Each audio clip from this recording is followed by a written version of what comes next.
بسم اللہ الرحمن الرحیم نحمدہ ونصلی علی رسول الکریم۔ حضور اکرم صلی اللہ علیہ وسلم کی سیرت مبارکہ بیان ہو رہی ہے، اور گزشتہ جو سیرت کا درس بیان ہوا تھا اس درس میں ہم نے آپ کو ایک بات بتائی تھی جو کہ بہت اہم موضوع تھا کہ مسلمانوں اور صحابہ پر مکہ کے مشرکین کی طرف سے بڑا ظلم تھا، اور یہ ظلم چلتا رہا، آگے بھی چل رہا ہے۔ تو اس موقع پر اللہ تعالیٰ کی طرف سے دو اہم شخصیات کون کون تھے جو ایمان لائے؟ حضرت عمر اور حضرت حمزہ۔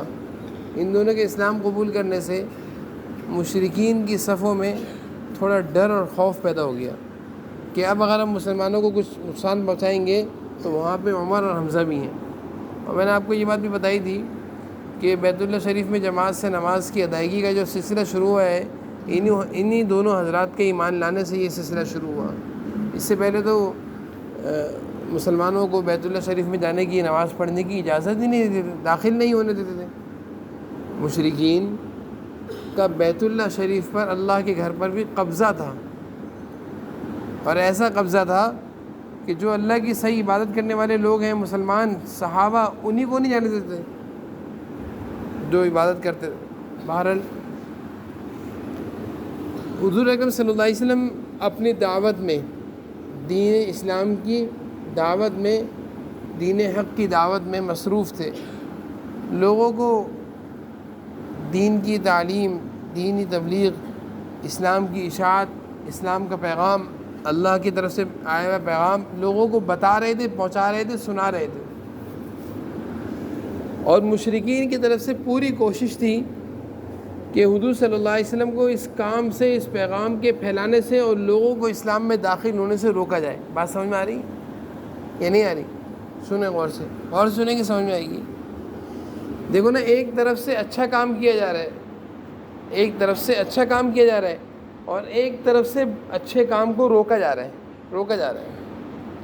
جناب نبی کریم صلی اللہ علیہ وسلم اچھا کام کر رہے ہیں، لوگوں کو اچھائی کی طرف بلانا چاہ رہے ہیں، لوگوں کو بت پرستی سے روک رہے ہیں، لوگوں کو اللہ کی عبادت کی طرف لا رہے ہیں، اور مشرکین چاہ رہے ہیں کہ یہ کام نہ کریں۔ لیکن جناب نبی کریم صلی اللہ علیہ وسلم مشرکین کے روکنے سے رکے نہیں، نہ ہی ان کے ڈرانے سے ڈرے، نہ ہی ان کے دھمکانے سے آپ ان کی دھمکی میں آئے، نہ ہی خوف زدہ ہوئے، بلکہ آپ نے کہا کہ میرا جو کام ہے وہ میں کام کرتا رہوں گا۔ کس کے سامنے کہا تھا یہ؟ کن کے سامنے کہا تھا یہ آپ نے جملہ؟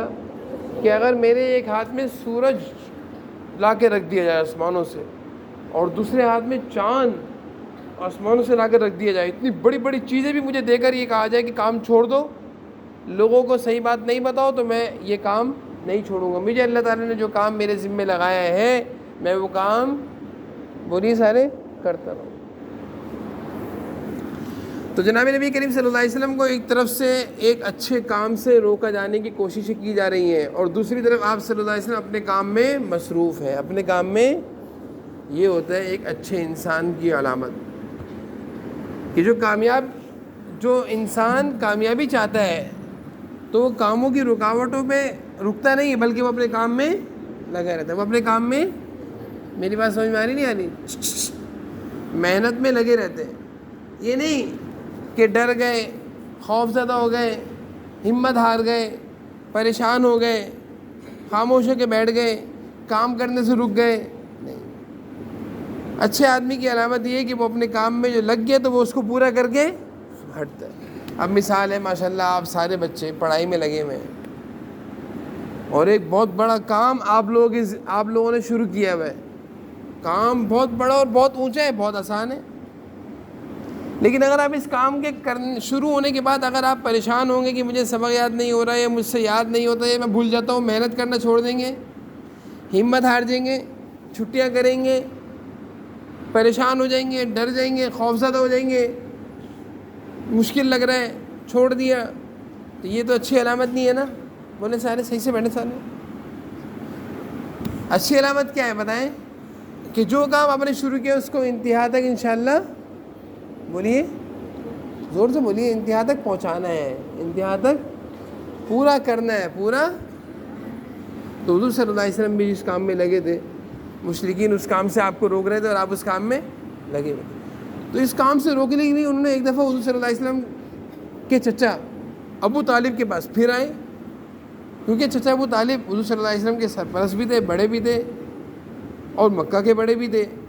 مشرکین آپ صلی اللہ علیہ وسلم کو براہ راست ڈائریکٹ کچھ کہتے ہوئے ڈرتے تھے کہ چچا ابو طالب جو مکہ کے سردار ہیں، اگر ہم نے حضور صلی اللہ علیہ وسلم کو ڈائریکٹ کچھ کہا تو ابو طالب ہمیں کچھ کر سکتے ہیں ہمارے خلاف، کیونکہ وہ سردار ہیں یہاں کے۔ تو مشرکین حضور صلی اللہ علیہ وسلم کو ڈائریکٹ کچھ کہنے کے بجائے چچا ابو طالب کے پاس دوبارہ آئے۔ یہ کون سی ملاقات ہے؟ شاباش، تیسری ملاقات ہے۔ اور اب کی دفعہ ملاقات میں عجیب بات کہنے لگے ابو طالب یہ تمہارے جو بھتیجے ہیں، نوجوان ہیں، تم ایک کام کرو، تمہیں اس نوجوان سے بہت محبت ہے۔ ابو طالب نے کہا میرے بھتیجے ہیں، مجھے ان سے بہت محبت ہے۔ کہا ہم تمہیں اس نوجوان کی جگہ ایک دوسرا نوجوان دیتے جو مکہ کا بہت صحت مند نوجوان ہے، بہت اچھا نوجوان ہے، اس کا نام ہے عمارہ بن ولید۔ ہم تمہیں وہ نوجوان دے دیتے، ایک لڑکا ہم تمہارے حوالے کرتے، تم حضور اکرم صلی اللہ علیہ وسلم کو، محمد کو ہمارے حوالے کر دو۔ بات سمجھ میں آ رہی ہے کہ ان کی جگہ ہم تمہیں ایک بندہ دے رہے ہیں اور ان کو ہمارے حوالے کر دو۔ کیا مطلب تمہارے حوالے کرنے کا؟ کہ ہم ان کو پھر اپنے پاس نعوذ باللہ پکڑ لیں گے، باندھ دیں گے، نعوذ باللہ نقصان پہنچائیں گے، مار دیں گے، ان کو تم بھول جاؤ، اور ہم ایک نوجوان تمہیں دیں گے، تم اس کو اپنے پاس رکھو، پالو بڑھو، اپنی آنکھیں ٹھنڈی کرو اور یہ سمجھو کہ محمد ہی ہیں۔ اس نوجوان کو کیا سمجھنا؟ سمجھ میں آ رہی میری بات؟ چچا ابو طالب غصہ ہو گئے کہ تم کیسی باتیں کر رہے ہو کہ مجھ سے میرا بھتیجا لے رہے ہو، مجھ سے میرا پیارا بھتیجا یعنی محمد صلی اللہ علیہ وسلم میں تمہیں دے دوں اور تم اس کو نعوذ باللہ مار دو، اور تم ایک نوجوان مکہ کا میرے حوالے کر دو اور میں اس کو پالوں کھلاؤں بڑا کروں۔ یہ کیسی بیوقوفی بات ہے کہ اپنے بھتیجے کو تمہارے حوالے کر کے نقصان پہنچا دوں اور تمہارے نوجوان کو اپنے پاس رکھ کے اس کو دیکھ دیکھ کے اپنی آنکھیں ٹھنڈی کروں گا؟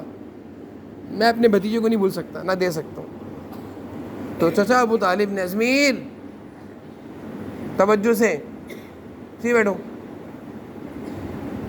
سیدھے بیٹھو، نماز میں کیسے بیٹھتے ہیں؟ اتحیات میں ایسے بیٹھتے ہیں آپ؟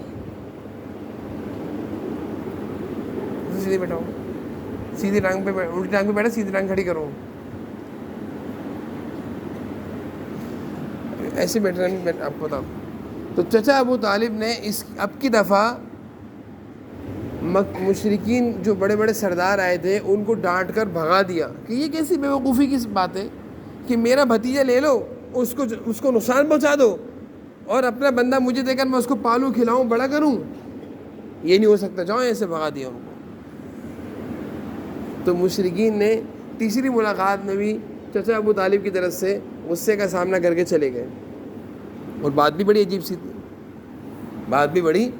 سی تھی کہ یہ کیا بات ہے۔ جب انہوں نے دیکھا مسلسل ناکامیاں ہو رہی ہیں، ہماری بات پر عمل نہیں ہو رہا اور حضور صلی اللہ علیہ وسلم اپنے کام میں لگے ہوئے ہیں اور مکہ میں تیزی سے اسلام پھیل رہا ہے اور بتوں کی مذمت اور برائی بیان کی جا رہی ہے، ہمارے بتوں کو، ہمارے معبودوں کو برا کہا جا رہا ہے، محمد صلی اللہ علیہ وسلم اس کام سے نہیں رک رہے، تو انہوں نے مسلمان جو ہو رہے تھے، جو لوگ اسلام میں داخل ہو رہے تھے، یعنی جو صحابہ تھے، ان پر ظلم بڑھا دیا، ظلم کرنا شروع کر دیا۔ جو پتہ چلتا کہ یہ مسلمان ہو گئے، اسلام قبول کر لیا، حضور صلی اللہ علیہ وسلم کی دعوت پر ایمان قبول کر لیا، اس کو مارتے، خوب مارتے۔ تو بہت سارے صحابہ جو اس وقت تک مسلمان ہو گئے تھے، تو انہوں نے حضور صلی اللہ علیہ وسلم سے مشورہ کیا۔ آپ صلی اللہ علیہ وسلم نے ان سارے صحابہ کو جو مسلمان ہو گئے تھے، تقریباً 80 کے قریب مرد تھے، 80 کے قریب، 83 کے قریب مرد تھے، 83، اور 19 خواتین تھیں جو مکہ میں مسلمان صحابہ تھے، صحابیات، مسلمانوں کی تعداد تھی، یہ تعداد تھی، اتنی سی تعداد۔ آج مسلمانوں کی تعداد کتنی ہے؟ اربوں خربوں میں ہے، اور اس وقت صرف 83 مرد اور 19 خواتین۔ آپ صلی اللہ علیہ وسلم نے ان کو حکم دیا کہ آپ ایسا کرو، حبشہ چلے جاؤ۔ حبشہ مکہ سے دور دراز ایک ملک تھا، اس ملک کا نام کیا تھا؟ حبشہ۔ اور وہاں کا جو بادشاہ ہے نجاشی ہے، نجاشی بادشاہ ذرا اچھا بادشاہ، رحم دل بادشاہ ہے، تم وہاں جا کر پناہ لے لو، مکہ سے چلے جاؤ۔ تو حضور اکرم صلی اللہ علیہ وسلم کے کہنے پر صحابہ نے اور صحابیات نے خاموشی سے مکہ سے نکلنا شروع کیا اور تھوڑے تھوڑے کر کے حبشہ کی طرف سفر کیا۔ جب مکہ کے مشرکین کو پتہ چلا کہ یہ تو مکہ سے بھاگ رہے ہیں، چھوڑ رہے ہیں، تو پیچھا کیا، بھائی مکہ تم ان کو مکہ میں بھی تنگ کر رہے ہو، اب وہ مکہ سے کہیں باہر جا رہے ہیں، ان کو جانے دو باہر. نہیں، ہم باہر بھی نہیں جانے دیں گے، یہیں رہو، اسلام چھوڑو اور ہمارا ظلم برداشت کرو. تو انہوں نے کیا کیا، مشرکین نے ان صحابہ کا پیچھا کیا اور نجاشی بادشاہ کے پاس پہنچ گئے. اور نجاشی بادشاہ کو آ کر کہا کہ نجاشی بادشاہ، آپ کے ملک میں کچھ ایسے لوگ آئے ہیں جو ہمارے شہر مکہ سے بھاگ کر آئے ہیں اور ایک نیا مذہب قبول کر لیا ہے انہوں نے، ان کو ہمارے حوالے کریں، ہم ان کو واپس لے کر جائیں گے. یہ ہمارے ملک، ہمارے شہر مکہ سے بھاگے ہوئے ہیں اور ایک نئے مذہب کو قبول کر کے بیٹھے ہوئے ہیں، ہم ان کو نہیں چھوڑیں گے. نجاشی بادشاہ ایک سمجھدار بادشاہ تھا، انصاف پسند بادشاہ تھا، انصاف پسند. اس نے کہا کہ میں ایسا تو تمہارے حوالے نہیں کروں گا، جو میرے ملک میں آ گیا ہے وہ میرا ہے، اس کی ذمہ داری میرے اوپر ہے، میں ایسے تو میں نہیں دوں گا، پہلے ان سے پوچھوں گا. چنانچہ اس نے سارے صحابہ کو بلایا اپنے دربار میں، اور ان صحابہ میں حضرت جعفر بھی تھے، حضرت جعفر رضی اللہ عنہ، جعفر طیار بھی کہتے ہیں. تو نجاشی بادشاہ نے مسلمانوں کو مخاطب کر کے کہا صحابہ کو، ہاں بھائی تم میں سے کوئی ایک آدمی آ کر اپنے بارے میں وضاحت کرو کہ تم لوگ کون ہو، کس مذہب کو مانتے ہو. تو سارے صحابہ میں مشورہ ہوا، سب نے کن کا انعام لیا، حضرت جعفر کا. کہ حضرت جعفر سے کہا تم نجاشی بادشاہ کے سامنے ہم سب کی طرف سے بات کرو، کہ سب تو ایک ساتھ بات نہیں کر سکتے نا، ایک ہی بولتے ہیں نا بھی سب کے ساتھ.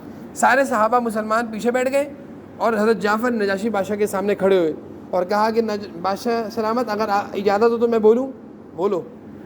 تو حضرت جعفر رضی اللہ عنہ نے ایک تقریر کری، بڑی پیاری تقریر کری کہ بادشاہ سلامت، ہم بتوں کی عبادت کرتے تھے، ہم غریبوں پر ظلم کرتے تھے، ہم بچوں کو زندہ دفن کر دیا کرتے تھے، ہم سود بھی لیا کرتے تھے، ہم رشوت بھی لیا کرتے تھے، ہمارے درمیان لڑائیاں ہوتی تھیں، تلواریں چلتی تھیں، ہم پتہ نہیں کتنے لوگوں کو مار دیا کرتے تھے، ساری برائیاں ہمارے درمیان موجود تھیں، ساری گندگیاں ہمارے درمیان موجود تھیں، ہم ساری گندگیوں میں، گمراہیوں میں، قتل و غارت گیری میں، رشوت، سود میں، چوری ڈکیتیوں میں پڑے ہوئے تھے. ہمارا جو طاقتور ہوتا تھا وہ مظلوم پر ظلم کیا کرتا تھا.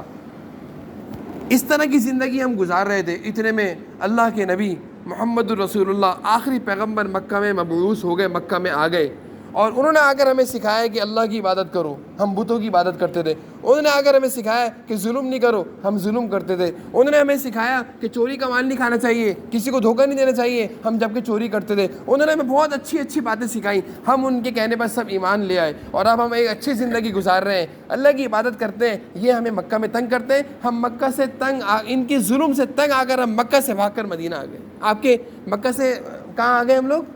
حبشہ آ گئے. نجاشی بادشاہ نے جب حضرت جعفر کی تقریر سنی تو بہت متاثر ہوا. تقریر کیسی تھی؟ الفاظ کیسے تھے؟ اچھی بات ہے نا کہ بھئی ایک غلط کام ہم کر رہے تھے، حضور صلی اللہ علیہ وسلم پر ہم ایمان اس لیے لائے کہ انہوں نے ہمیں غلط کام سے نکال دیا، اچھے کاموں پر لگا دیا، بتوں کی عبادت سے ہٹا دیا. یہ لوگ ہمیں کہتے ہیں بتوں کی عبادت کرو. نجاشی بادشاہ نے حضرت جعفر کی تقریر سن کر کہا مشرکین کو، کون سے مشرکین؟ جو مکہ سے مسلمانوں کا پیچھا کرتے ہوئے حبشہ آئے تھے اور ان کو پکڑنے کے لینے کے لیے آئے تھے اور یہ سوچ کے آئے تھے نجاشی بادشاہ ہمارے حوالے کر دے گا. نجاشی بادشاہ نے کہا میں ان میں سے ایک کو بھی تمہارے حوالے نہیں کروں گا، یہ میرے ملک میں رہیں گے، یہ حبشہ میں رہیں گے، جب تک یہ رہنا چاہے رہیں گے، میں تمہارے حوالے نہیں کروں گا، تمہیں نہیں دوں گا. تم لوگ غلط بات کر رہے ہو، یہ لوگ صحیح کہہ رہے ہیں.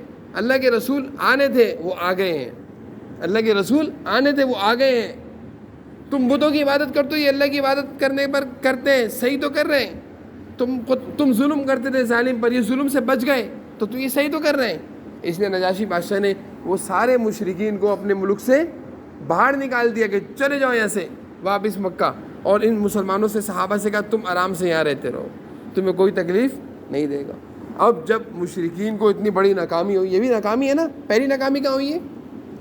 اس سے پہلے ناکامی کہاں ہوئی ہے؟ چچا ابو طالب کے سامنے نہیں ہوئی. چچا ابو طالب نے ڈانٹ کے بھگا دیا، بھاگا ایسے، میں ایسے تھوڑی اپنے بھتیجے تمہارے حوالے کروں گا. اور دوسری ناکامی نجاشی بادشاہ کے سامنے، حبشہ کے بادشاہ کے سامنے. اب مشرکین کو غصہ پڑ گیا. اب کیا ہو گیا؟ اب اس غصے کا انہوں نے کیا کیا؟ وہی ظلم، تکلیفیں. تو اس کے بعد کے حالات انشاءاللہ میں آپ کو اگلی تعلیم میں بتاؤں گا.